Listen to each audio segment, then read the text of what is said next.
Welcome to the Husker Doc Talk podcast. If you're watching on YouTube right now, go ahead and hit that subscribe button. Subscribe.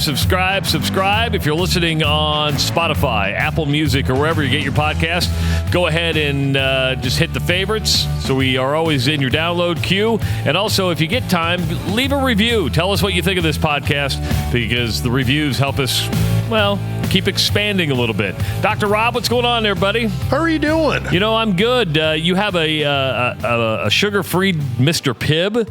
No beer? I'm trying to take it easy. We had a little celebration going up in Sioux Falls last night. So you're decked out in Vikings gear, and we're going to dive into the Husker game very, very soon. But they're still unbeaten, I take it. They're still leading. So Augustana went 9-0, so they're leading the conference right now, which good conference. There's still a lot of stuff at play here because Mankato, Minnesota State, Mankato. I'm still thinking Old North Central. That's okay. I think I still call it Division I AA. I don't call it FCS. One AA. It's one AA. Yeah. So it's Mankato, but anyway, they got Mankato next week, which is going to be a huge game because the winner. If Augustana wins, they win at least a share of the conference title. Okay. If they lose, they drop probably to second in the conference, but Mankato would have a tiebreaker against them. Will they make the playoffs? They should make the playoffs at this point. That's not guaranteed. I was looking at the regional rankings. So the way D2 football does it, you've got they call it the 4 super regions. And every few years they change up who's in the regions. And so this year, the past few years, Augustana, the Northern Sun Conference, which, like I said, that's like your Wayne State, Nebraska, Augustana, Mankato, Bemidji, St. Cloud, all of those schools that UNO used to play. It was them. It was the RMAC, which is like Chadron State, South Dakota School of Mines, your Colorado schools like Colorado Pueblo School of Mines. That's the Rocky Mountain Athletic Conference, right? Exactly. Yeah. And then there was, I can't remember who it was, but it was one of the Texas conferences that has like, say, University of Texas Permian Basin, one of those. That was in their region the last few years. Now they're in a region with kind of like all the Michigan schools. Really? Like Grand Valley State and stuff like that? Yeah, Ferris State. I got to double check and see who all's in that conference. But it's a tough conference. And right now, Augustana's ranked second in that region. They could lose to Mankato, who I think is like 5th or 6th in the region. And Augustana still probably stays in the top 7. So out of the 4 regions, top 7 teams go to the playoffs. I've told you this, that powder blue hat you have on, man, that's a sweet looking hat. I actually have been looking the last few weeks. I picked this up week 1 of the season, and every year their concessions where they sell all the gear sells out of this hat. Yeah, that's a good looking hat.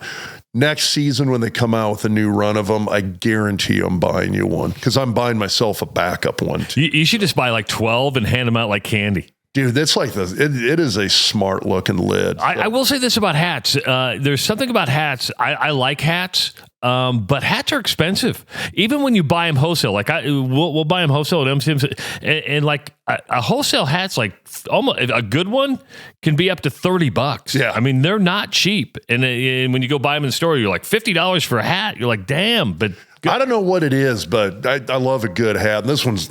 God, this thing is like comfy too. It's solid. It's a good hat. But anyway, yeah, so Augustana sitting in a pretty darn good spot. And this was a year that was supposed to be a rebuild year for them to a degree.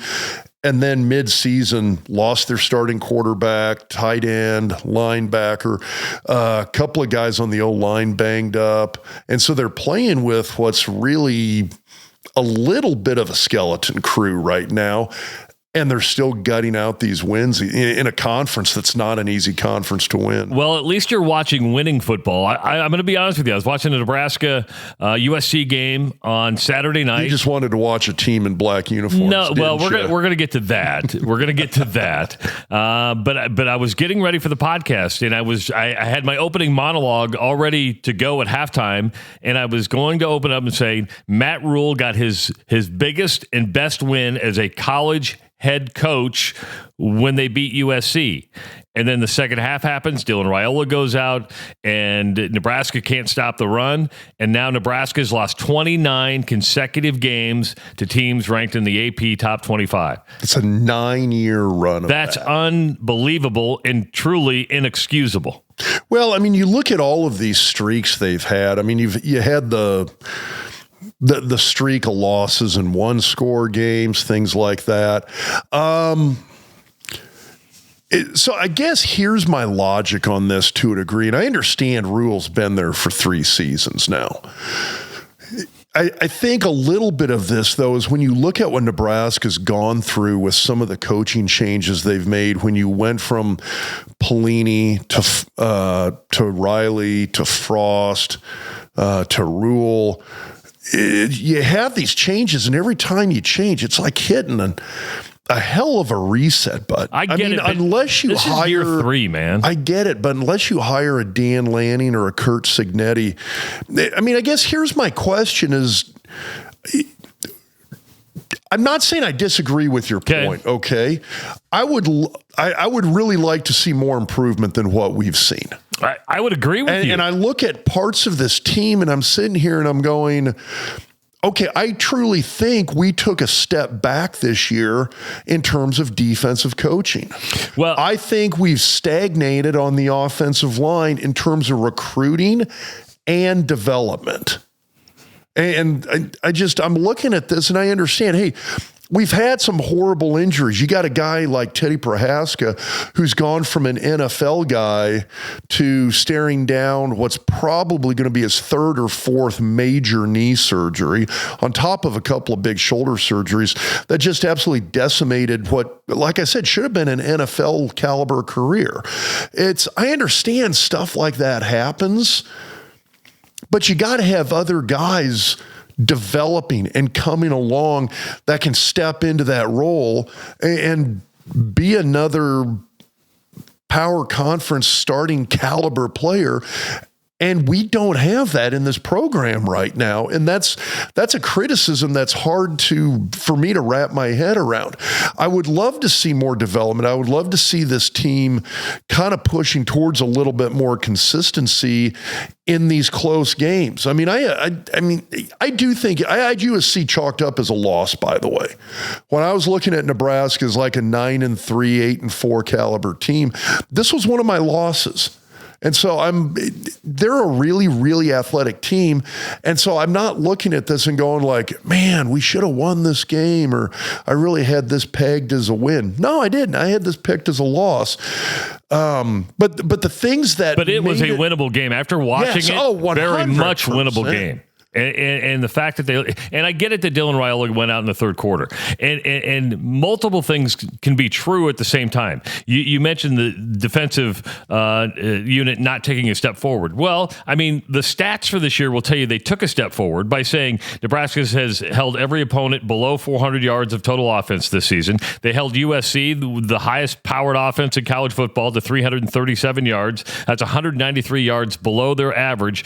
But here's the deal. In the Big Ten, I don't care how good your defense is at stopping the pass. If you freaking can't stop the run, you're not going to win football games. And we were better. I felt like we were better against the run the last year at least. I don't disagree. And I mean, I'm watching these guys. I mean, it's pretty much a guarantee that Davis is going to get pushed backwards 1.5 yards off the ball every single play. He just is. Judy, you've got a huge body in there who, I mean, God, sometimes he can drop anchor and hold point, and sometimes he can't. But I'd like to see a guy like that become this rock that you just can't push out of there, and that's not him. If they load the box, they can stop the run, but then they're going to get burned when you lose contain on the outside. You're going to get burned by the play action pass, and that's what we are seeing. You're going to get burned by quarterbacks who can scramble, which Maeva can do. So we don't have that ability to stop some of these multi-threat teams like USC with that quarterback. I mean, it's not excuse me, it's not like I'm watching that game and going, oh my gosh, this guy is an amazing passing quarterback. He's an okay thrower. Yeah, I thought he was. But their run game was really, really good. And when he was in trouble, he could scramble and make plays. When he had an RPO, he could make a play with his feet.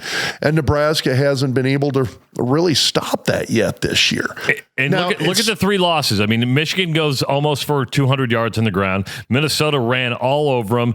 And the truth is, USC had 202 net yards rushing. They had 236. You take away the sacks, but on the rushing game, 236. And then you had King Miller go for 130 yards on 18 carries. That's a 7 yards per carry average. You had Maivea go for 5 yards, or almost 6 yards a carry. I mean, if you can't stop the run, you are screwed. Absolutely. In this conference, you hit the nail on the head with that. But I mean, that's in any conference. If you can't stop an opponent from running, you're going to have trouble winning games. And so I'm becoming a little more, I don't know if fed up's the right word. I'm getting tired of watching this coaching staff and thinking, okay, this is going to be our year. By year 3, it's going to be there. The development's coming. I feel like the defense took a bit of a step back. I feel like the offensive line is stagnated. I said those 2 things before. The other question I have is I'm starting to question the play calling. From Dana Holgorsen? Yeah. I haven't been impressed. I mean, I think it's better than it was. I would agree with you, but I don't think it's good. There's a difference between better than it was and being good, and I don't think it's that good. I mean, what about it? Don't you like? I think they take. I think there's kind of one of these things where I always use it. I call it the baseball analogy. If you're a batter and you got a 3-1 count, you're swinging away at that 5th pitch. It almost doesn't matter what the pitcher gives you. You're taking a swing at it because you got a 3-1 count. I feel like when Nebraska's got a first down or they got a 2nd and short, I kind of feel like they're a baseball player with a 3-1 count. They're like, all right, let's take a shot downfield. It's 2nd and short. We'll get it on 3rd down if we don't get the big play here. And I'm like, maybe you ought to just play a little bit more conservative given the state of the team at this point. Try and get 2 or 3 yards on 2nd and short and set yourself up on a 3rd and 1 that's going to be makeable most of the time because you don't have a good enough offensive line to convert a 3rd and 5 automatically. You're just not that good. Do you think Raiola going out in the 3rd quarter cost Nebraska the game? I do, because I think you hit a point there late in the game where you got to make up some points. And in that particular setting, you got to be able to get the ball downfield. And now here's the other, I'm going to tangent here for a little bit on TJ Lateef. Okay. I think he's pretty freaking good. I kind of wanted to see him in a game situation where the game's on the line. What can this kid do? Now, he was something like 6 of 8 passing. Now, he was for 11 yards. He was 5 of 7 passing. Okay. For 7 yards. Yeah, it was all stuff out to the flat for no yards or a loss. So, but he completed the passes. He had a couple that got deflected. So, I think his arm's okay.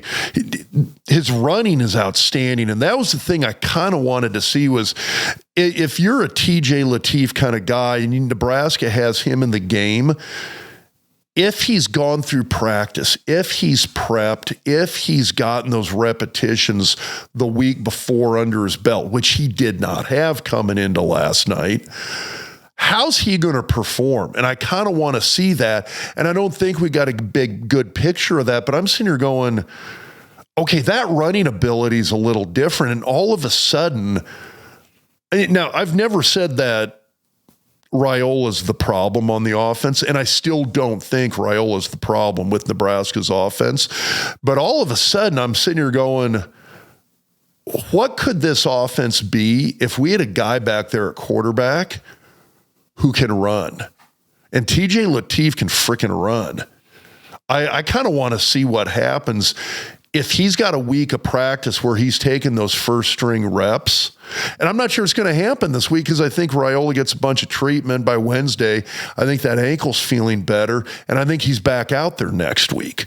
But if Nebraska had a guy like TJ Lateef who can run, I find that really, really intriguing because Raiola is not a running quarterback. He ran a couple times. He had 3 carries for 9 yards. Now he was sacked one time for 10 yards for a 10-yard loss. But Lateef or Raiola? Raiola was. Okay. Lateef had 6 carries, 26 yards. And I think like 14 of that came on 1 carry. Yeah. So a 3-yard, but he's also thrown for an 18-yard. He had 18 yards net, 26 yards total. So yeah, I think it adds another dynamic that I really think this offense could use, and we don't have that right now. And especially given the state of Nebraska's offensive line. I mean, when Pritchett went down, that was the bigger thing. I was more worried when Pritchett went down than when Raiola went down. Would you rather have a quarterback that could run better or pass better? I know that's a weird question to ask. Everything else being equal, I'd say pass better. I mean, that's kind of what quarterback. But you have to have some mobility to you. I mean, if you have an offense that's built as a pro-style passing offense, which Nebraska's is not, you don't need that quarterback with the mobility. It's just in today's day and age, even the NFL, saying it's a pro-style passing offense becomes a bit of a misnomer because in today's NFL, you're looking at guys like Jordan Love and Lamar and basically damn near Mahomes, pretty much damn near every team in the NFL is moving towards guys who can move at the quarterback position, who can do some damage with their feet. And so it's the model of a good quarterback in this day and age is somebody who can move. So, I think if you got to pick between the two, I'd rather have an offense with a really great run game because of their O-line and a solid running back and a quarterback who's a really, really good passer.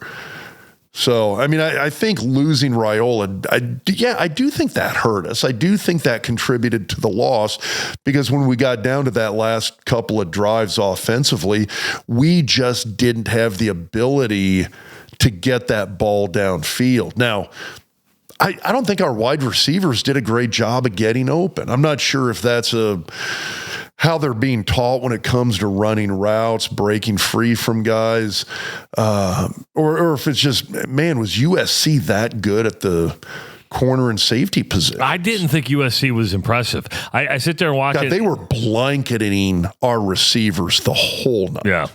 Guys were not open. The big catches Nebraska did have, which we had a couple of huge catches.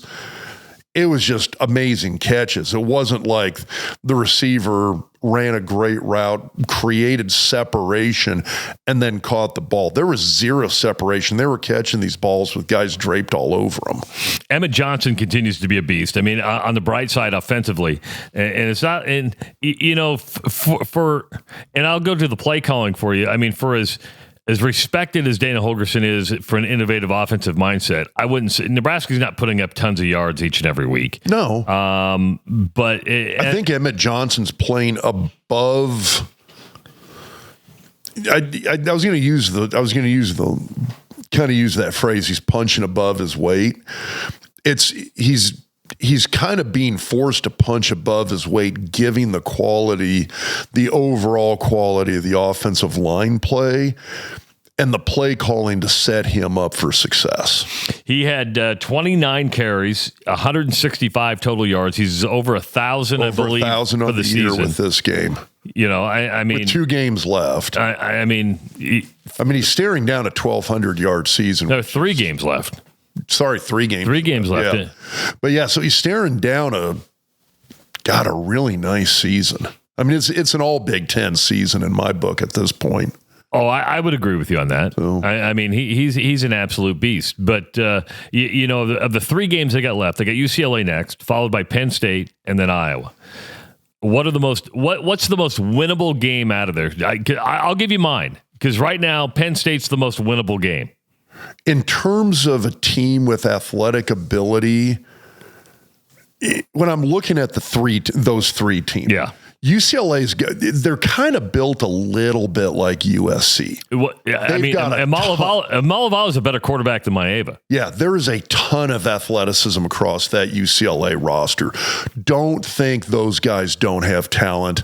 They do. That is a very athletically talented team. I'm not saying they're great football players, but they got the athleticism to do a lot of damage. I think when you look at Iowa, all of a sudden now I'm looking at Iowa and going, okay, they've got some very good athletes on the defense. That offensive line, I've kind of gone back and looked at a couple of their previous couple of games.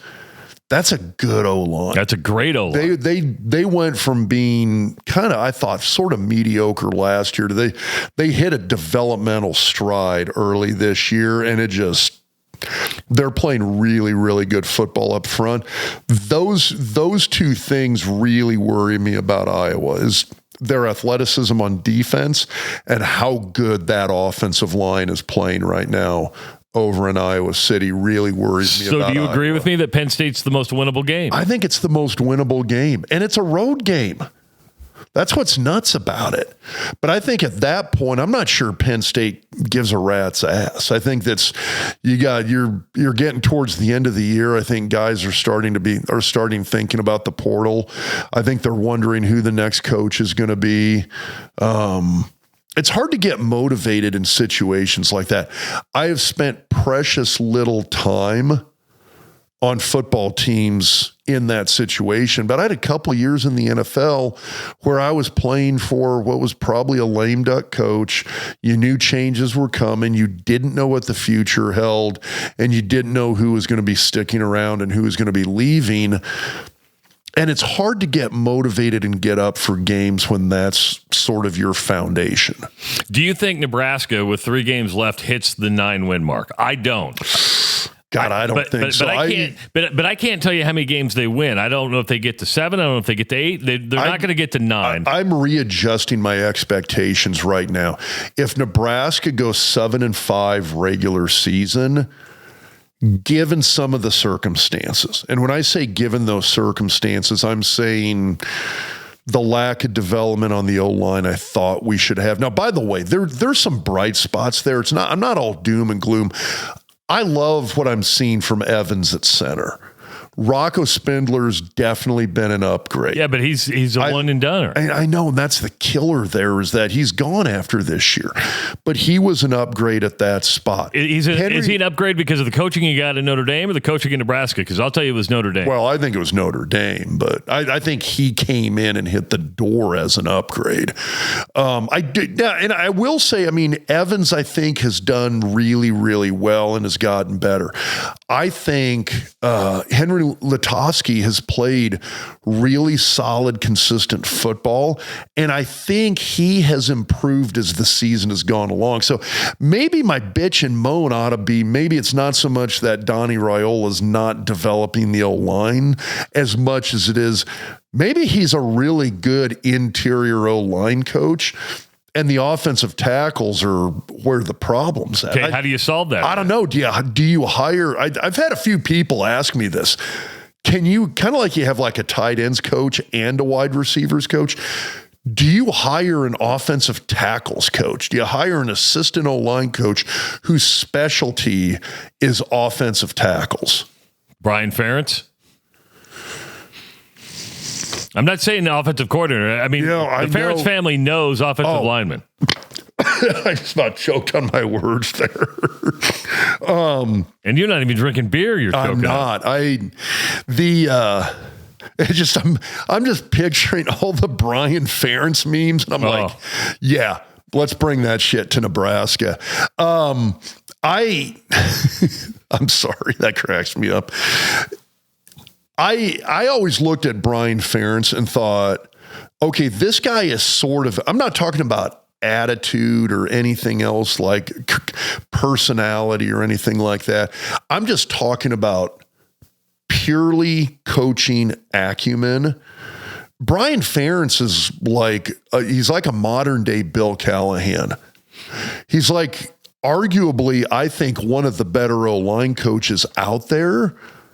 It's just, if you try to elevate him to anything more than that and make him an O coordinator, assistant head coach, whatever, I think he's going to fall flat on his face. I don't disagree with that. But I think if you put him out there as an O-line coach, I think the guy absolutely shines. And if Nebraska hired him as an assistant O-line coach or the O-line coach, whatever, I'd be okay with Brian Ferentz on that staff as an O-line guy. Do you think there will be staff changes at the end of this season? I think if, at the very least, I think if they don't do a hell of an assessment of how this season went and maybe make a few tweaks here and there on the coaching staff, I think it's a wasted season from a developmental standpoint. I would agree. And you have to develop. And it's okay to be a developmental program. It is. I don't have a problem with that. I don't think you have to be hey, we're going to win 10 or 12 games every year from year one of a staff. And by the way, if you're winning 10 or 12 games every year, you're still a developmental program. Every program should be a developmental program. I think when we hear developmental program, we're like, well, we're going to take the young guys who nobody wanted and develop into great players. The one question I would have, and I don't think this is Curt Cignetti's overall style, because it's not like at his previous two stops, James Madison and where is it, Occidental or wherever he was. He was at Elon. It's not like he was at those schools hammering the transfer portal every year. No. He was developing guys, and he had amazing success. But the last 2 years at Indiana, I mean, those have been portal-heavy rosters. Well, the question is so he just signed this huge extension. Does he get 2-3 years down the road from now? Is he still going to be absolutely rating the portal for half his roster? No, but I still think he'll be able to get the type of players he wants. I'll admit, everybody's got to use the portal. Here's the deal. The people need to get through their heads, and I truly believe this. And I came around to this after I sat down with Bill Bush for like an hour. I brought Bill Bush up to MCL Construction. I wanted to have a conversation about recruiting. Not recruiting for football, but recruiting just for our own people. What do you look for when you bring people in? What because we're all kind of wired, and this is where I came around to thinking, and I've known this for years, and that is recruiting services are full of shit. Okay, if you follow On3, if you follow 24/7 Sports and all that stuff, and you pay for a subscription, you're getting ripped off. You really are. And let me tell you why. Because they're there to make money and to get clicks. And these guys that go evaluate these players at the high school level don't look for the number one thing Bill Bush told me. And I'm going to get around to it. Because you just know, if you're paying for those subscriptions, you're getting ripped off because those guys aren't intelligent enough. No, intelligence is the wrong word. They don't see the little things. So, and I'm going to use Nebraska's old walk-on program. When Jeff Makovica comes in as a walk-on and he's turns into this great fullback, and then you could probably give me a bunch of other walk-ons that did the same. I'm going to use my Iowa analogy. Everybody thinks, boy, Kirk Ferentz takes 2 stars and makes them 4 stars. No, they were 4 stars all along. Here's the difference, is that these recruiting services are ranking these players on stars off athletic ability, and athleticism is important. But as Bill Bush told me, the number one thing he looks for when he recruits, it's not athleticism, Rob. It is. I'm Ross again. You're Ross That's again. Like 4 weeks in a row. It is competitiveness. Who wants to win all the frickin' time? And sorry, you don't spend enough time. You can go to these 7-on-7 camps. You can go rate these guys by what? Guess what? These guys are. If you're the best player in your if you're getting recruited by a Division I school, you're the best player on your high school team anyway. You can dominate people who are less than you. It's that competitiveness when you're going against people your own size, your own ability. Who wants it more? And I go, how do you do that? How do you gauge somebody's competitiveness in a recruit? He goes, we'd bring him in and have him play like Legos. We'd bring him in and have him play a game just to see how competitive they are in everything they do. I had a college coach, actually, it was Todd Stepsis, head coach at Northern Iowa, tell me on Thursday.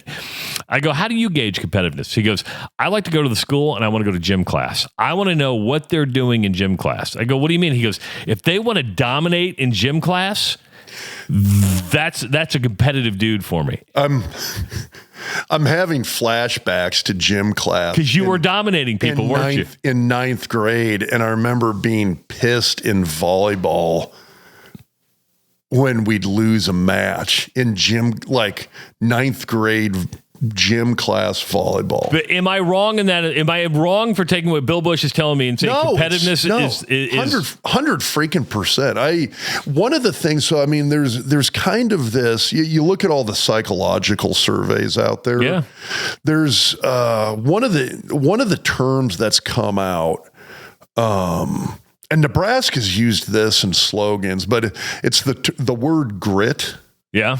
And it's kind of moved into the whole sports psychology. Like, who are the athletes who, and this kind of falls in with the whole competitiveness thing. It's who are the athletes that can deal with a loss and they keep getting out there and getting after it? Who are the athletes when your team is losing and you know the game has been decided already?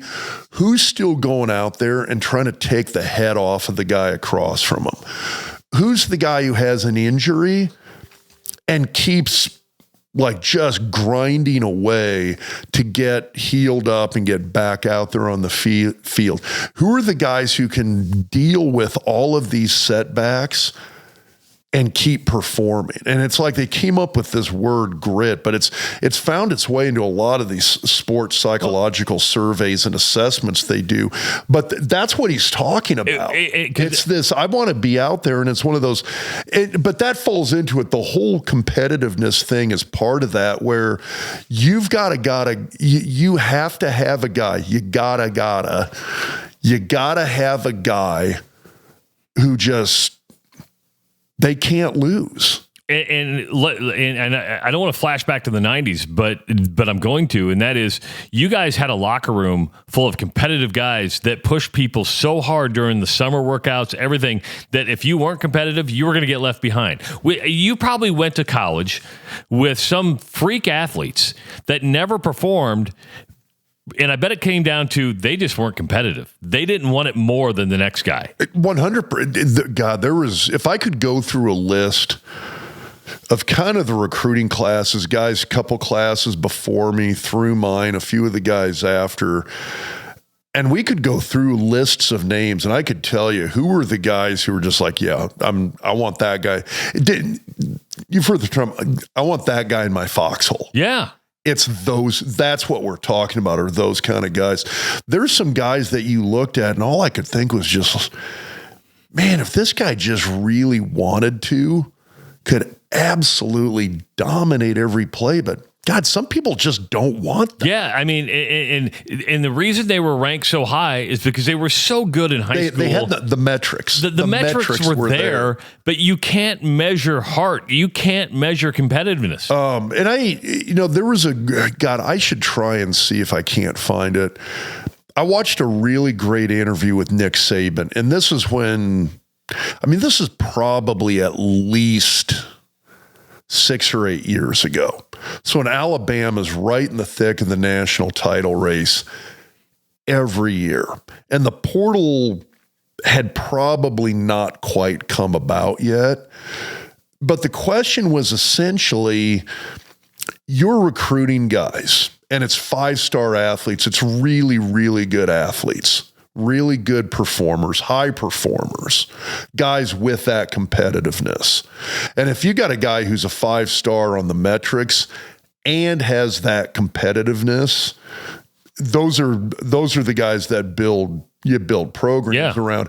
And the interviewer was asking Nick Saban, hey, when we look at your program, when you go and look at Alabama, when you look at a really good Georgia team, when you look at a great Oregon team, when you look at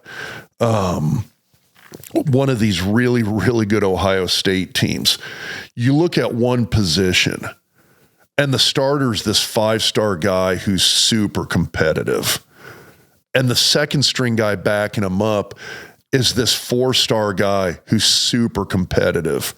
And the guy who's backing up that guy is this other 5-star guy who's super competitive. And he asked Saban, hey, Alabama's built like that. How do you go to a high school kid who wants to play in the NFL, who thinks he's a great athlete and is and has all the metrics and has this massive, massive internal drive? How do you get a guy to come to Alabama when that high school kid looks at your roster, looks at the position he's going to play in college, and sees 3, 4, 5-star guys in front of him all on that same roster that he's got to come in and try to compete against and beat out? What do you say to that recruit to get him to come to Alabama? Because guys like that keep coming to Alabama. And Saban said, listen, we tell everybody, if you truly are the best and you want to be the best, come here. And you're going to have to beat out the best guys in the country if you're going to have any playing time. And if you come here and do that, then you will truly know, yeah, you are in fact the best. But if that's not you, if you're not that guy who truly wants to be the best, don't come here. He's being honest. And it was 2 things. One, that is harsh honesty. But boy, that's powerful. You go tell a competitor or a good athlete who is a highly competitive person, if you really do think you're the best, you come here and prove it. Because if you're a competitor, you're going to sit there and go like, damn right, I'm coming there. I'm going to go there and I'm going to beat out those guys. And I remember when I was in high school, I remember getting all those preseason magazines. I mean, Athlon, Sporting News, Lindy's, all of those. I'd grab my Big 8 preview and I'd start flipping through it, reading about all these different teams. And I remember summer before my senior year in high school, I was 6'4", 6'5", about 275 pounds, weight room monster, coming off of a couple of shoulder surgeries. And I'm like finally healthy. I'm going into my senior year and I'm flipping through those magazines and I'm looking at who does Nebraska have on their offensive line right now. And I remember the thought going through my head, looking at those guys, looking at those players. And these are guys that I became friends with. So I'm not saying these guys weren't great players, but I remember the thought that went through my head was like, damn right, I can play here. This is a team that's in a conference title race every year. I can play here. I can go here. I can beat these guys out. Well, I mean, but that's the attitude. If you don't have that, you're not going to be very good. And if you don't have a roster without a lot of guys like that, you're not going to be very good. And if you can go through Nebraska's best players over time, you can look at Nebraska's best players right now. I promise you they're the most uber competitive around. You want a motherfucker is what you want. You want a motherfucker on your team. The Peter boys were motherfuckers. Tommy Frazier, I know he wasn't the most popular teammate, but he wanted to beat your ass. Yes, he did. The guys I like, here are the guys that I look for, or the type of guys I look for. Go look at the NFL and look at free agency in the NFL. Because about 75 to somewhere between 75 and 90% of those guys who are hitting free agency and are good athletes, good players who are going to get a big deal, they're looking for what's my best deal. Where is that generational money going to be? That's 75 to 90% of the guys. The other 10 to 25% of those free agents in the NFL, they're looking for who's got a team that I might be able to get on that could win a Super Bowl. Those are the guys you want. The guys who are out there looking, where can I go that I can win? Where can I go that I can be a part of be a bit of a difference maker to win games? And that's the mentality you got to have. And I worry about recruiting in this day and age where it's this transactional. Well, it is, but it's going after metrics, and even with NIL, you're going after guys that have metrics. It's like, who's the tallest, who's the fastest, who's got the greatest vertical jump, who lit it up in 7-on-7 league over the winter. And I mean, you've got to have athleticism. I mean, don't get me wrong. We're not talking about small, slow, weak people here. All of the guys we're talking about, but you got to have the guys who are out there. I'm kind of fired up now because you kind of struck a nerve with me. I'm glad I struck a nerve with you. With what Bill Bush said about that competitiveness. You want a bunch of guys who are they're going after a bunch of guys who are going for the throat. And I don't know if we have that necessarily. I mean, if you did, there was a good they would have beat USC. Yeah. If they did, they would have beat Minnesota. You sent me a video of a Kirk Cignetti interview. Yeah. Man, I got fired up listening to that because that was basically his philosophy was, hey, we're going after guys that want to beat your ass. He wants winners. Yeah. He goes, I want guys that high confidence, high drive, super, super competitive. And he goes, if that's not you, don't come here. Laying it all out there, man. I mean, and he's got a roster. If you look at Indiana's roster, are you sitting here looking at this going like, yeah, that's an Ohio State roster or a Georgia roster or an Oregon roster? The answer to that now is yes, because they're number 2 in the country. Well, it is, but it got built with guys who had good, but maybe not great metrics. You know what he did? He went to Division I AA. He went to some of these other smaller leagues and found the most competitive guys he could find. Yeah. And turned it around instantly. He went and found a bunch of guys who it's win at all costs guys. Now, I'm not saying win at all costs in terms of, hey, they're in the back room like shooting up anabolic steroids left and right, but it's guys who, from a mental standpoint, a psychological makeup, all they want to do is win. And that's the type of guy you want. Now, and if you have the metrics to go with that attitude, you're going to be a superstar, you're going to be an NFL star, and you're probably going to help your team win football games. We went off on a tangent there, but it was just something I wanted to get we got a little fired up. Well, because... But Bush is right. Bush is 100. And that's why he was one of the better recruiters in college football. That's why it's sad that he's not in the game right now. I know he likes doing radio and motivational speaking, but the guy can recruit. That's the kind of guy. Find a spot. I mean, you've got like all these weird positions on the defense right now where you got Butler and Phil and some of these other guys. I mean, create a spot for a Bill Bush on that roster and let him go recruit. Let him run down the current roster and find the guys who he needs to recruit to keep in Lincoln. Of course, if you listen to the Doc Talk podcast, we appreciate you. It's free content. We don't charge you for this podcast, but we would like you to support our sponsors, and that would include the Orr Law Group. Connor Orr is a good friend of the show, runs a fabulous law group that is continuing to grow, and if you need litigation, if you need estate planning, if you need any kind of legal help, him and his team at the Orr Law Group can help you out. All you have to do is go to orlawgrp.com to get started. If you need legal assistance, again, that's orlawgrp.com. And I'm sure sometime after the first of the year, Connor will be on the podcast making his yearly appearance. He doesn't do that because he's an advertiser. He actually gets that spot because, well, he's also a sports agent and works a lot in the NIL world, passionate about it, but he's passionate about the law. And when when you need somebody on your side, you need somebody who's passionate, who's competitive, who wants to win.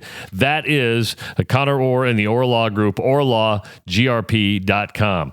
Scotty Strunk is super competitive, and that's why he started Husker Hounds well over 25 years ago. And he's got all the big red gear that you need with the holidays coming up, the great stocking stuffers, with it getting colder outside, some great stuff to wear outside at Memorial Stadium, with basketball, volleyball, you name it. Make sure to do all your holiday shopping at Husker Hounds, the superstore over there in 84th and Center. You also have another one in Lakeside Plaza, or you can shop online at huskerhounds.com. That's huskerhounds.com. And if you need your feet to feel good, do what Dr. Rob and myself do, and Owen. We wear the G-Defies. G-Defy shoes with the VersoShock technology will make your feet feel great, and they're stylish, they feel good, and you'll be walking better, you'll be feeling better. Go to gdefy.com. That's GDEFY.com. On an order of $100 or more, input the code DocTalk50, all caps DocTalk50, for special savings on your first order and reorder of GDefy shoes. You know, I'll give Nebraska one thing. When it does something, it does it right. And the blackout on Saturday was impressive from a production standpoint. It was almost eerie looking at that on TV. Did you like it? Did you like the black end zone? Did you like you know what I didn't like? The black end zone didn't bother me that much. The black end bothered me. I don't know what it was. I didn't like the black end. But let me get to my point. Can we stop doing this gimmicky shit? Serious. And I watch fans on the social medias go, you don't understand. It's about recruiting. I get the fan experience. Guess what? Recruits don't give a rat's ass. They're looking for dollar signs now. Maybe in the old days, uniforms meant something. Uniforms don't mean shit. The only thing that matters to a recruit now is it's not even facilities. It is money. How much are you going to pay me? But you went with the all whites at Minnesota, you lose. You threw up the white flag, as you like to say. You wore the all blacks against USC, you lose. You know what USC doesn't do? I actually looked at this. USC one time has worn an alternative uniform, and it was a throwback to their 1972 uniforms that look virtually the same as they do today. Great programs don't have to do that. But, do you ever see Alabama do throwbacks? I think they did it like once. Well, not throwbacks. Well, their throwbacks look exactly like the same. Yeah, you're not changing. It's gimmicky. I get the fan experience. You do the fourth. To me, Nebraska's fan experience is the fourth quarter light experience that they do in a night game. The uniform thing, I don't get. Yeah, it's sort of one of those. Do we need it? No. Do I like it? It's gimmicky. It's a little gimmicky, and I'd almost rather not do it. The whole blackout thing. Now, the fans wearing black, that was cool. And before you come at me and say, hey, Iowa did a blackout against Minnesota, you're right. I thought it was cool when the fans wore black. I hated the black pants on an Iowa uniform. They wore black jerseys, traditionally gold pants. They wore black pants. I'm like, this didn't look good. I didn't like the uniform change there either. Penn State does the whiteout every year. But you know what? They wear white. That's the thing. They kind of do that. So that's sort of okay because it's kind of their culture. The only thing they do is they wear their road uniforms at home one time a year. Yeah, I get it. Yeah, Nebraska doing a whiteout, it doesn't work because your road uniforms are red pants. Yes. It wasn't my cup of tea. I thought they pulled it off 100%. Spectacularly 100%. well. Like the execution, they nailed it. And when I saw it when they opened up on TV and you saw that crowd shot to open, it was awesome. That looked impressive. It was eerie. It was weird. In a good way. I thought they nailed it. It's not my cup of tea. Yeah, and again, the black end zone's fine, whatever. Black's not technically in your color scheme, and I can bring that up.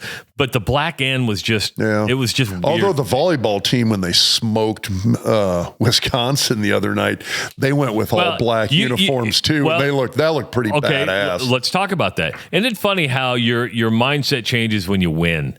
And meaning, because at the end of the day, fans players, the only coaches, they don't care about uniforms. They don't care about all they care about is wins. And if you're not winning, it looks more gimmicky than anything. 100%. Yeah, I mean, and that's something that's always bugged me a little bit about the alternative uniforms. And I've bitched and moaned about this on this podcast before. It's been a while. But yeah, maybe you should worry a little more about winning games as opposed to the alternative uniform, as opposed to what's going to be your gimmick, that kind of thing. Again, maybe this is a little bit of a old man yelling at the clouds or get off my lawn kind of stuff. But it's, hey, maybe we should worry about winning games a bit instead of wondering what's the alternative uniform going to be. Yeah. I mean, sure, you're going to go buy some black stuff. You're going to go buy, the alternative. There are people who buy all that stuff. I get it. And again, I'm paying Nebraska a compliment here. It doesn't do anything half-assed. Never has done anything half-assed. Never, ever. Starting with Husker Vision. There's been some alternative uniforms that are complete half-ass. But that's more, I think that falls more in the Adidas camp than it does the Nebraska camp. Yeah, I'd give you that. Yeah. The only thing they've done half-assed is the stupid Heroes Trophy they do with Iowa.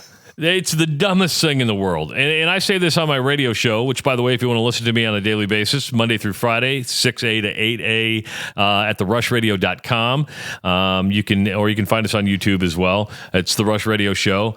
But we talk about this, how the Heroes Trophy is it was just dumb. It was a corporate thing. I like the hero recognition. That's fine. They do. I think that's kind of cool. The idea of we're going to try to make this a trophy game. Horrible idea. I say the winner gets a combine every year. You have John Deere or Case IH or Klaus or somebody pony up with a split combine, half is red, half is black, and that you drive that thing into the stadium. I think that'd be cool. Can't go wrong with a good combine by any means. But yeah, again, the blackout was executed fine. It's just gimmicky and not needed. And I know I'm probably in the minority there, but I don't care. It grew on me more than I thought it would. Probably one of the worst uniforms I saw. There was the year they did the pseudo blackout where it was black jersey, black helmet. Yeah, but the red end, the stripes and the stripe in the end was still red. It was just one of those. Okay, that's real. That just doesn't look right. That bugs the heck out of me. The all black grew on me more than I thought it was than it would. But I agree with you. That was maybe before you start getting gimmicky, maybe you should win some games. Owen was doing show prep for us on Friday night. I wish he would hook his microphone back up, because I like bringing him on the show. But he didn't hook his microphone up. But he's looking out for the show because he texted me a picture on Friday night. Tim Lester, offensive coordinator at Iowa, and Kirk Ferentz were at the Omaha Westside Bellevue West game. Oh, I did not know that. Yeah, so they went to watch Steve Warren's kid play quarterback. And I'm telling you, to me, if the head coach and the offensive coordinator show up, they mean business. They're interested. They're very interested because you get the off week. You can only watch a kid once. You got the O coordinator and the head coach showing up. That's saying they're interested. Of course, Iowa State made the first offer to Steve's kid. I don't think Nebraska has yet, had it? My understanding is they have not offered. Well, and here's the problem. You've got Dylan's brother already committed. You're going to probably... TJ Lateef's a true freshman. You're probably going to lose out on some guys, right? Because you're sitting there going, but this goes to the competitiveness. If you're super competitive... The question is that just from a family relationship standpoint... Yep. Nepotism. And, well, no, I was going to say... Nepotism. Like within the Nebraska football family. Nepotism. It is, but from a recruiting relationship standpoint, I think there's guys that you offer, even if you know they're not going there. I think you have to offer the best kids in Nebraska, period. I would agree with you. I mean, Osborne always preached really heavily on recruiting a lot of in-state kids, local kids. I mean, he kind of included the whole Iowa, South Dakota, Kansas kids. I would agree. And considered them local kids. Yeah. I mean, everybody kind of considered Brooke was from Goodland, Kansas. Yeah. He considered Brooke a local / Nebraska it's at kid. what, 400-600 mile radius. Yeah. And so it's those guys you go after, because Osborne's take was, he said, if you got about 80% of the team is from that area, they're going to play for Nebraska. They're not playing at Nebraska. They're playing for Nebraska. And that gets back to that competitive thing we were talking about that Coach Bush brought up. So it's like that adds to that. So it makes a difference. Would I love to see Nebraska offer Braylon Warren? Yeah, I really would. Is he going to go to Nebraska when he's looking down a roster that is 2 Raiola brothers, TJ Lateef, and a couple of other kind of high-profile national quarterback recruits already committed? Probably not.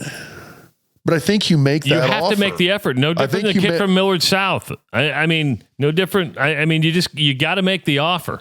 You don't want. I mean, Nebraska's in the past years. I mean, Scott Frost and Eric Crouch, probably the best quarterbacks to come out of the state, right? You don't get quarterbacks flowing out of the state of Nebraska very much. When you do, you go get them. Or Absolutely. At least you make an attempt. That way you can't say... Lewis Central seems to churn out a couple of good ones every few years, too. And he would have fit in well at Nebraska. Not bad. You're talking about the Duggan kid, right? Yeah. So I thought he would have, went to TCU and did pretty damn good. I mean, because the last thing Nebraska fans want is for Braylon Warren to go to Iowa and be uber successful. And all of a sudden, Tim Lester's letting his quarterbacks run, and that's a different dynamic in the Iowa offense. So it's just interesting that and Kirk Ferentz has done well. Listen, Matt Rhule, Scott Frost, they've done well in Iowa. There's been some really good Iowa players coming to Nebraska. Kirk Ferentz is, and even Hayden Fry did pretty good in Latovsky's in Iowa. Yeah. There's some crossover there, but I just thought it was interesting that both Tim Lester and Kirk Ferentz made the trip. Of course, Nebraska has UCLA, Penn State, and Iowa left. What's your number for those record for those last 3 games? Truthfully, 1-3, 1-2, or 1-2. Yeah, math is hard. I know. Yeah, it is. I'm a public school kid. What can I say?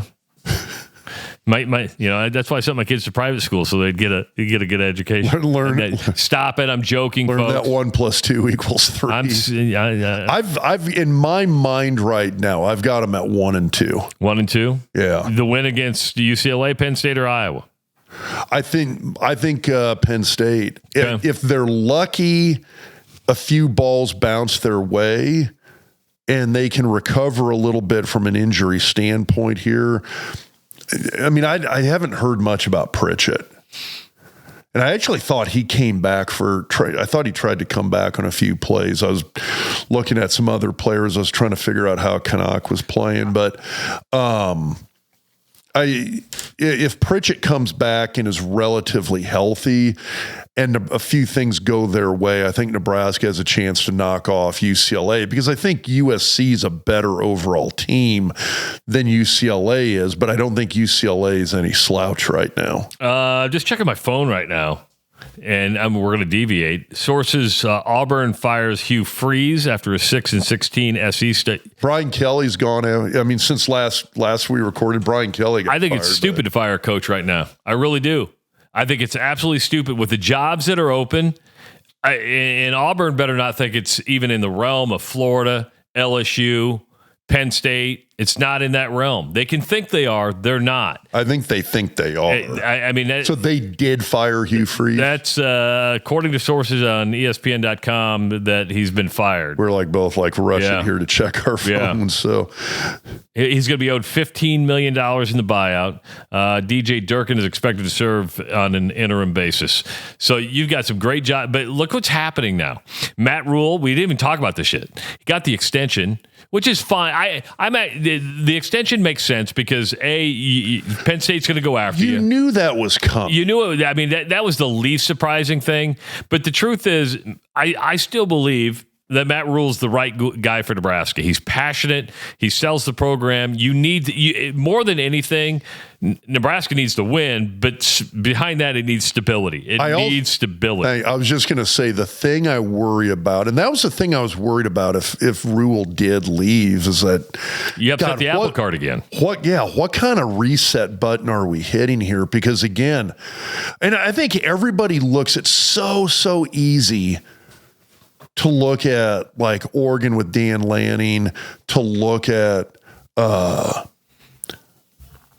guy at Arizona State, although they're not having a great year. Well, yeah, but he's had some injuries to deal with. Yeah. And they beat Iowa State yesterday at Iowa State. By the way, Jeff Sims. Jeff Sims went off. Playing football, by the way. Dude has been in a college football uniform for a long time. He's a 6-year senior at Arizona State. He ran for well over 200 yards yesterday. Of the 400-plus yards of total offense Arizona State had, I think Sims accounted for like 411 of it. Yeah. I mean, now, guess what he did yesterday? Threw a pick. And fumbled twice. Yeah. But they still won. He's still a turnover. Well, remember when we were talking to Scott Spreitzer, and Scott Spreitzer said certain players, and he said Jeff Sims is one of them, there's actually an automatic turnover correction factor that they figure into their calculations. I just snorted. Yeah, when Jeff Sims is on your roster, you actually have to put in this turnover correction factor into your calculations when you're when you're handicapping games. But I mean, the LSU job is not desirable. He's like Jamal Lord. He's gonna that's fair. He's gonna churn out a shit ton of yardage. Going to throw a pick and fumble, and he fumbled twice against Iowa State. But when you look at the landscape, I mean, James Franklin's probably going to end up somewhere. Brian Kelly might, but you're talking about retreads now. Auburn's open, which is interesting. It's just, and the key here is Lane Kiffin. Lane Kiffin can have any job he wants. Any job he wants. If he stays at Ole Miss, look at the guy from Lashley from SMU, Arkansas grad. You're finding out in the new world of college football. Which, by the way, who the fuck has money? That's what you're finding out. I mean, and it's no longer about the blue chip job. It's no longer about what conference you're in. It's, can I get a team to the playoff and can I win consistently here?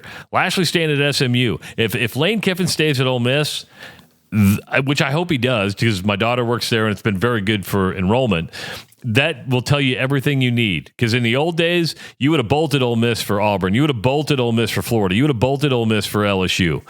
I just don't think you're going to have a lot of coaches lined up going, boy, if I don't win in 3 years, I'm done. You know, I'm not. They're going to get rid of me.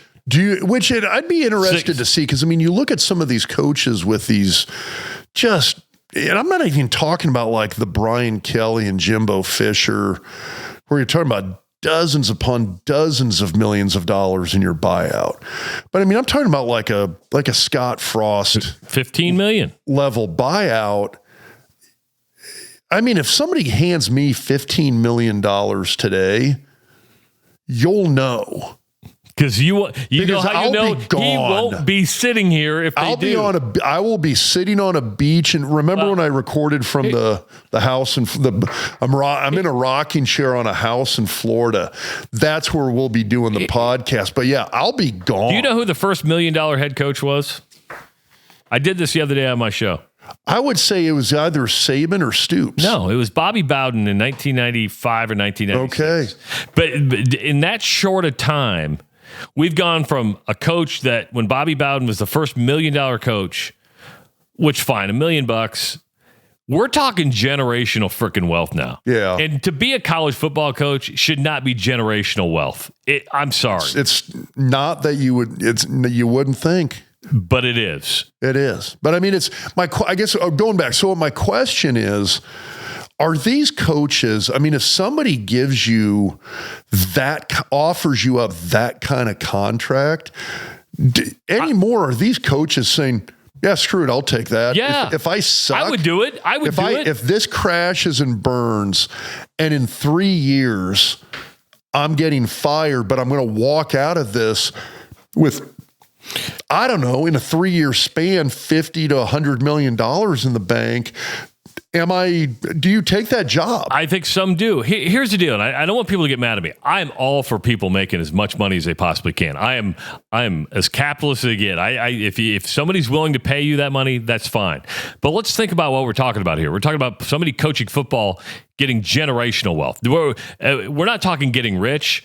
We're talking. This is your grandkids will be multimillionaires. Yes, and most of these are public institutions. You got to look at it. All I've said is this: I don't think there should be 10-year contracts. I've always liked. I think Osborne had it. It was a 5-year contract with just a rollover every single year, right? And those are fine. You shouldn't have these major buyouts. And what I like is a merit-based system. You're held accountable. Here's a set of metrics that you have to hit, your KPIs, and if you hit those, you get a bonus, or you're worth that said money. Agents and these guys going, well, I can always go to the next job, because there's always somebody willing to pay more, and that's what's driven the system up. And it's absolutely crazy. It's crazy. So who does Penn State hire? Well, that's a good question. Because it's not going to get Cignetti, it's not going to get Matt Rhule unless they're going to pay $15 million. I mean, they got to pay Franklin out, and then they would have to pay a $15 million buyout. But I don't think Matt Rhule is going to go anywhere. Cignetti would be a fool to leave Indiana. Fool. Do you think Penn State goes after a guy like Brian Kelly? Maybe. That's kind of his neighborhood. That's a better fit. Yeah. It was never a fit for Brian Kelly to LSU, ever. Not it at was all. The dumbest. Not at all. When he was hired, I remember going, that is just so dumb. And I thought he was I thought he was an okay fit at Notre Dame, not great. I don't know. The thing about Brian Kelly, and I mean, I've never met the guy. Maybe he is a really, really good human being, but I don't know. He just rubs me the wrong way. Like he's one of those guys that when stuff kind of started, okay, this is not going to fly at LSU. Like the weird recruiting videos, that funny fake accent thing. You almost wanted to see the We see it in the National Football League. We see it in Major League Baseball. We see it in the NBA. We see it grossly in college football. And that is, well, you've got the experience. You've got a name. Therefore, we have to hire you because fans want a big name. They want a splash. I wish more teams would do what Kansas did. And when Buffalo took a chance on Lance Leipold and brought him from Division III Whitewater to go to Buffalo, he wins there. And then Kansas goes, you know what? We're going to go get a Buffalo head coach who was at the Division III ranks just 4 or 5 years ago. That's why I brought him up last week. Joe Woodley wins. Google him. Joe Woodley wins. He's at Drake right now. He never lost a regular season game at Grandview. And you're going to go, well, yeah, but that's NAIA. He never lost a regular season game. And we're talking like 10 years as a head coach. Like his worst seasons was the loss in the playoffs. It's when they lost, not in the playoffs. Or the national championship game. Semifinals of the playoffs. His worst seasons, he had a few semifinal losses. So I think ADs need to start looking at Kalen DeBoer came from the NAIA ranks. Okay? Yeah. He did. University of Sioux Falls. I think you can find really good head coaches. Now, it won't splash over the fans, but I think you might be able to get a better financial deal, prove to see if he's right. And I'm not talking Jerry Faust like Notre Dame did, but right? I mean, that's how you find, everybody's like, we need to get another Kirk Cignetti. Guess what? They're out there. They are. It's just I'm blanking on the guy who, I think it's only his first or second year up at North Dakota State. But, North Dakota State. Polachek? What's that? Polachek? Is that who's at North Dakota State? Yeah, because he's a former Iowa assistant. Okay. He was at North Dakota State, went to Iowa. Then he went to Wyoming with Craig Bowl, and then to be the offense coordinator. Then he went to North Dakota State to be the because right now, the head coach. I'm not saying they win the Big 12. They would be a competitive team within the Big 12 conference this year with their current roster. You're probably right. They would give a lot of power conference schools fits. Let's look at anybody who's at South Dakota State, North Dakota State, South Dakota. We've got Dan Jackson at South Dakota State. I mean, they were the number 2 team in FCS up until they got drilled by North Dakota State. And they got beat yesterday again, too. Oh, I think that's a hangover. Yeah, Indiana State beat them. But I do think Dan Jackson's a hell of a coach. I mean, I'm putting this out there purely as an academic exercise. No, if I'm an AD and I'm looking for, and I understand if you're an LSU or a Florida, you're kind of stuck looking for that splash hire. Because you're dealing with big time money, and and when I say big time money, we're talking big time boosters and a fan base that feels that you got to hire the biggest name. Because the biggest name isn't always the right answer. Exactly, because a Florida would never have gone after Kirk Cignetti. No. LSU, Auburn, those schools would never have gone after the head coach at James Madison. My question, though, or I guess my thought process is that if I'm an AD and I'm at a school, I mean, let's use like Oklahoma State, for instance. If I'm Oklahoma State right now, you're not on that same tier. You go get the North Texas head coach. You go find somebody, and I mean, I'm thinking about like Augustana. You've got a coaching staff there who they're on this five-year run where they're looking at what this would potentially be their 4th conference title in a 5-year span in a relatively tough conference to play. Okay, I'm gonna use a wrestling analogy for you. Okay. Oh, I like this because I know who you're going to bring up. Okay, so. And this is what's wrong. By the way, NC2A college wrestling season started this week. So this is where it gets political. Is that I asked Nick Mitchell. Nick Mitchell was the head coach at Grandview. Now you probably multiple national titles. Multiple. We're talking like 10 or 12. Yeah. We're talking the best NAIA wrestling program out there. He was on my show the day he retired. I go, how many during this time you built this program? I go, how many Division I programs called you saying, come to us? Because it's not like it's not like your 197-pound NAIA wrestler weighs different than the 197 guy. And by the way, NC2A D1. And he had a lot of guys that could beat Division I wrestlers. Yeah. How many Division I schools do you think called him during his tenure at Grandview where he built the most? 0 would be right. I bet 0. 0 was it. And because there's this stigma, there's just this absolute. Let's go over to Iowa Western. Strohmeyer's been on this podcast before. Do we think Strohmeyer could coach at a Division I level? I don't know, but the guy's had a pretty good program for the last. Well, he's turned out a lot of D1 players. Absolutely. And actually, I think a guy like Strohmeyer. So, okay, here's a mental exercise to play. I think a guy like Strohmeyer would kill it in this day and age because you got a guy coming out of a junior college. Guess what they're used to? Movement. High player turnover on a yearly basis. He's filling spots year in and year out. There's 0 continuity at that level. You've got a guy, I mean, theoretically, it doesn't happen that much anymore. Theoretically, you might have a guy for 3 years, but how many really good JUCO players go to a JUCO, redshirt 1 year, and then play for 2 more? It just doesn't happen. Does not happen. Does not happen. But I mean, your turnover. I'd be really curious because I think a guy like Strohmeyer would kill it in this day and age with the transfer portal. You know what? You shouldn't be an anesthesiologist. I shouldn't be a broadcaster and work in construction. You know what we should be? ADs. Or we start a search firm. We go, hey, do you really want to find the coach? The Justice Zatechka search firm. We'll go find you coaches. We'll start digging for you. Yeah, I mean, the only thing I would maybe. When I'm looking at some of these lower divisions, I mean, maybe one of the few coaching staffs, I mean, the thing that would stand out to me that would maybe like ward me off a little bit, I mean, you've Harding. So Harding's a D2 school in Arkansas. They're usually in the national semis every year.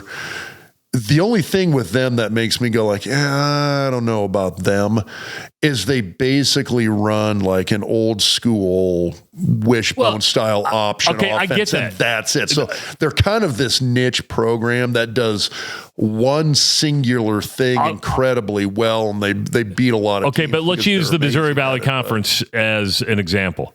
That's the SEC of Division I AA football. That if you're winning there consistently, you're a pretty darn good coach. And now the thing that's interesting about it, and maybe this is just a pure culture thing, is if you go and look at North Dakota State, I mean, going back to when Craig Bull was the coach there, which, by the way, North Dakota State was kind of a power program. At Division II. Yeah, D2 in the 1980s, 1990s. They move up to FCS. Craig Bull's up there, churns out a bunch of national titles, goes to Wyoming. Was it Chris Kleiman then who came in after Bull? Yeah. So Chris Kleiman does the exact same thing. He leaves, another guy comes in, churns out another national title. He leaves. You've got, who's the guy from Iowa/Wyoming now back to, he's there now. Polachek. I think it's Polachek. By the way, you know who the defensive coordinator at North Dakota State was a couple of years? The current head coach at Northwestern. Yeah. So, I mean, there's some amazing coaches at these levels, and God forbid somebody goes up to Augustana and steals that coaching staff. But it's if you're an AD who, I mean, has a pair of balls, there's some amazing coaches out there, and maybe we should stop getting a big name, like recycling Brian Kelly's and Hugh Freeze's and guys like that. Go find somebody. Go find the next Signetti. Hugh Freeze just got fired. You know what he'll be doing next year? Coaching. Here's another, which I know you're getting ready to play the music. Well, we're at an hour and 15 minutes already. Here's another great example. Jim Tressel was a Youngstown State guy. Ohio State went to FCS. Ohio State fired a guy who averaged like 9.9 wins a season to go hire an FCS guy and win a national title. They're out there. This was we actually did a podcast within a podcast about coaching, and maybe this would be a good offseason, especially when the offseason wraps up and all these coaching hires are made. We can kind of give an evaluation, do a report card on what we think everybody did, because Florida's going to screw it up. LSU is going to screw it up. Indiana, A+. A freaking plus. I like that LSU's going to screw it up. Because they will. They will. They all screw it up because they go after the big names. Oh, man. If you enjoyed this podcast, thank you so much. Give it a like. Make sure to subscribe to the channel. Make sure to support our sponsors, because without our sponsors, we'd still do the podcast, but we like to add value to our sponsors. That would be Husker Hounds and, of course, the Orr Law Group. And if you found this podcast through HuskerMax.com, I want to thank Joe Hudson and David Max for helping distribute this podcast. I want to thank Owen Justice for making us look as good as we can. He's built this entire studio. We're still not done with it, but this is a real studio, man. This is like a legit friggin' studio. This place is, I worked in television for 20-some years. This is like better than any television studio I worked in. Well, that's also because you know what equipment you want. You just go buy it. That's true. That's true. Because we have great sponsors. For Dr. Rob Zatechka, I'm Travis Justice. Thank you for watching and listening to the Doc Talk podcast. See you next week.